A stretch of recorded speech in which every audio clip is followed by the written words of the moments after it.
আসসালামু আলাইকুম। পাপেল এডুকেয়ার শিক্ষাপুরের পক্ষ থেকে সবাইকে অনেক শুভেচ্ছা এবং স্বাগতম। আজকে আমরা আলোচনা করতে যাচ্ছি বিন্যাস থেকে খুবই গুরুত্বপূর্ণ একটা ম্যাথ। আমাদের পরীক্ষার মধ্যে আমরা প্রায়ই দেখি আমাদের রচনামূলক কোয়েশ্চেনে বোর্ডে যে ম্যাথটা দেখতে পাচ্ছি এই ক্যাটেগরির কিছু ম্যাথ পরীক্ষায় আসে। বাট বিন্যাসের যে বেসিক আইডিয়াটা সেটা আমাদের না থাকার কারণে আমরা কিন্তু এই ধরনের ম্যাথ সমাধান করতে পারি না। তবে আজকের এই ক্লাসে আমি চেষ্টা করব আপনাদেরকে এই ধরনের ম্যাথ গুলা কিভাবে খুব সহজে করা যায় সেই সম্পর্কিত বিস্তারিত আইডিয়া আপনাদেরকে দেওয়ার চেষ্টা করব। তো আমরা বোর্ডে দেখতে পাচ্ছি যে পলিটেকনিক অথবা ইলেকট্রিক্যাল এখানে যতগুলো অক্ষর আছে এখান থেকে স্বরবর্ণগুলো পাশাপাশি না রেখে মোট বিন্যাসটা বের করতে বলে। তো আপনাদের পরীক্ষায় যে পলিটেকনিক আসবে অথবা ইলেকট্রিক্যাল আসবে বিষয়টা এরকম না। পরীক্ষার মধ্যে ম্যাথমেটিক্স শব্দটির বিন্যাসও বের করতে বলতে পারে।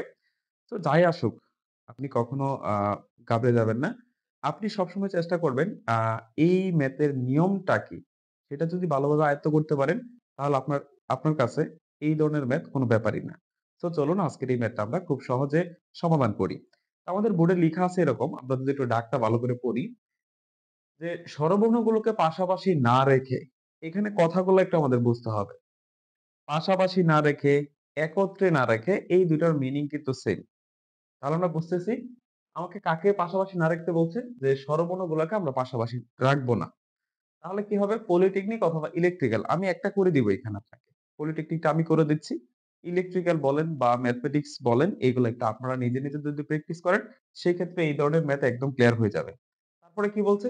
শব্দটির অক্ষরগুলোকে কত রকমের সাজানো যায় তা নির্ণয় করো অথবা আপনাকে বলতে পারে যে স্বরবর্ণগুলোকে পাশাপাশি না রেখে শব্দটির মোট বিন্যাস বের করো। তো ২ টা প্রশ্নের মিনিং কিন্তু সেম। তো চলুন এখন আমরা এই ম্যাথটার সমাধান করি। আচ্ছা স্যার, প্রথমত একটু খেয়াল করবেন। আমরা তাহলে যেহেতু পলিটেকনিকটা করতেছি দেখেন। প্রথমত আপনি পলিটেকনিক যে ওয়ার্ডটা আছে এটা লিখবেন। এখানে আমরা লিখি পি তারপরে ও আছে L Y T E C H N I C. আপনার প্রথম কাজ হচ্ছে এখানে অক্ষরগুলা গুনেন। এখানে কয়টা লেটার আছে? আমরা যদি একটু গুনি ১, ২, ৩, ৪, ৫, ৬, ৭, ৮, ৯, ১০, ১১ আমরা দেখতে পাচ্ছি এখানে টোটাল ১১ টা ওয়ার্ড আছে। তাহলে এখানে মোট বর্ণ কয়টা? আমরা একটু বলি যদি, মোট বর্ণ বা মোট অক্ষর হচ্ছে আমাদের ১১ টি। ওকে। দেন আমরা কি করব? দেন আমাদের আরেকটা বিষয় নজর রাখতে হবে সেটা হচ্ছে এখানে সিমিলার ওয়ার্ড কয়টা আছে? এখানে আমরা দেখতে পাচ্ছি সিমিলার ওয়ার্ড আছে শুধুমাত্র ২ টা সি। আপনারা যদি দেখতে পারেন দেখেন এইখানে দেখেন এই যে ২ টা সি আছে কিন্তু। আর কিন্তু কোন সিমিলার ওয়ার্ড নাই। তাহলে এখানে সি আছে কয়টা স্যার? সি আছে ২ টি। অর্থাৎ সিমিলার বর্ণ আছে আপনার স্যার কয়টা? ২ টা। তাহলে আমরা যেকোনো ওয়ার্ড থেকে মোট বিন্যাসটা বের করতে গেলে যে সূত্রটা জানি, সেই সূত্রটা কি স্যার? যে n factorial divided by p factorial, q factorial into r factorial. তাই না? তো সেই সূত্রটা এপ্লাই করে এখানে ১ম কাজ হচ্ছে আমাদের মোট বিন্যাস বের করা। তারা কিন্তু বলতে চাই যে পাশাপাশি না রেখে বা একত্রে না রেখে বিন্যাস বের করার যে একটা সূত্র আছে, সেই সূত্রটা যদি স্যার আপনাদেরকে একটু বলি দেখেন। সেই সূত্রটা হচ্ছে এরকম সেই সূত্রটা হচ্ছে এরকম যে পাশাপাশি বা একত্রে না রেখে বিন্যাস। পাশাপাশি না রেখে বিন্যাস ইজ ইকুয়াল টু মোট বিন্যাস মাইনাস একত্রে বা পাশাপাশি রেখে বিন্যাস। একই কথা। একত্রে অথবা পাশাপাশি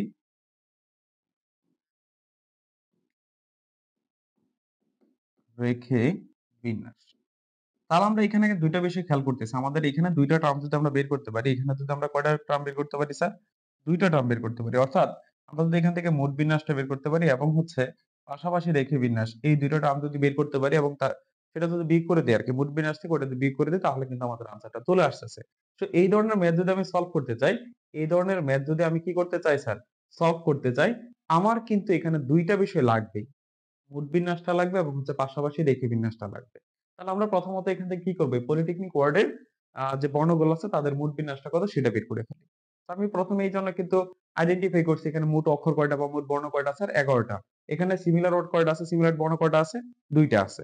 তো এখান থেকে খুব সহজেই কিন্তু আমরা মোট বিন্যাসটা বের করতে পারি। তো আমরা এখানে লিখতেছি মোট বিন্যাস। মোট বিন্যাস সমান সমান, যেহেতু ওয়ার্ড আছে 11টা সেজন্য আমরা লিখতেছি, সরি 11টা লেটার আছে সেজন্য 11 ফ্যাক্টোরিয়াল ডিভাইডেড বাই, যেহেতু সিমিলার ওয়ার্ড আছে 2টা সেজন্য ডিভাইড বাই 2 ফ্যাক্টোরিয়াল। তাহলে এখানে আমরা কি পাইলাম স্যার? মোট বিন্যাসটা পেয়ে গেলাম। ওকে। তাহলে একটা আমাদের বের করা শেষ। এখন পরবর্তী যে আরেকটা বিষয় ছিল যে পাশাপাশি রেখে যে বিন্যাসটা সেটা এখন আমাদের বের করতে হবে। তো চলুন এখন পাশাপাশি রেখে আমরা কেমনে বিন্যাসটা করব সেটা দেখেন। এখন কাদেরকে পাশাপাশি আ রাখবো আমরা? এখানে তো আমাদেরকে বইলে দিয়েছে যে স্বরবর্ণগুলোকে পাশাপাশি না রাখতে। তাহলে আমরা ১ম এ চিন্তা করব যে স্বরবর্ণগুলোকে পাশাপাশি রেখে কতটা বিন্যাস পাওয়া যায়। ওকে?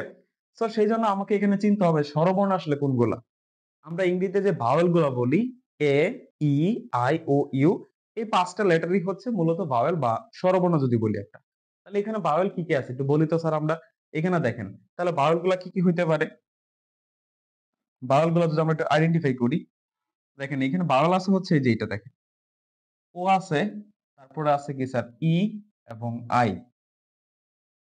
ওকে? তাহলে এখানে স্বরবর্ণটা যদি আমরা লিখি একত্রে রাখবো যেহেতু বা পাশাপাশি রাখবো সেজন্য ও একটা ভাওয়েল, তারপরে আছে স্যার ই, তারপরে কি আছে? আই। তাহলে এই ৩ টাকে আমরা কি করব স্যার? একটা বক্সের ভিতর আবদ্ধ করে ফেলবো। যেহেতু একত্রে বা পাশাপাশি রেখে বের করতেছি সেজন্য। তাহলে এটাকে আমরা একটা চিন্তা করব। তারপরে কি ওয়ার্ড থাকে?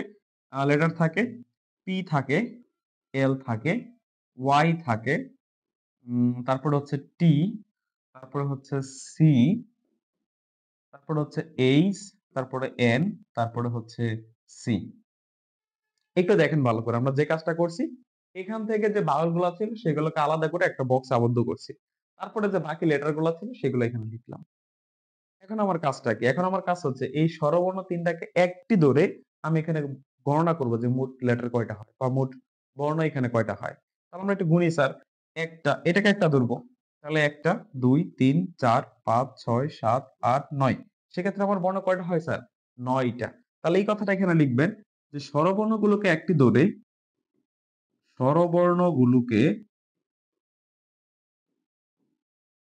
একটি ধরে বিন্যাস, তাও আমি এখানে মোট লেটার কয়টা পাইছি স্যার? ৯ টা। That means ৯ factorial. এটাকে একটা বিবেচনা করে আমরা এখানে মোট লেটার বা বর্ণ পাইছি ৯ টা। সেজন্য 9 ফ্যাক্টোরিয়াল। এখানে আবার সিমিলার বর্ণ আছে স্যার কয়টা? যেমন এখানে সি আছে স্যার কয়টা? ২ টা। সেজন্য আবার ডিভাইড বাই 2 ফ্যাক্টোরিয়াল। তাহলে একটা ধরে কিন্তু বিন্যাস পাইলাম। আবার এই যে ৩ টাকে একত্রে রাখছেন, এই ৩ টাও কিন্তু নিজেদের মধ্যে একটা বিন্যাস তৈরি করতে পারে। সুতরাং আমাদের কি বের করতে হবে? এই স্বরবর্ণ ৩ টার নিজেদের মধ্যে বিন্যাস। স্বরবর্ণগুলোর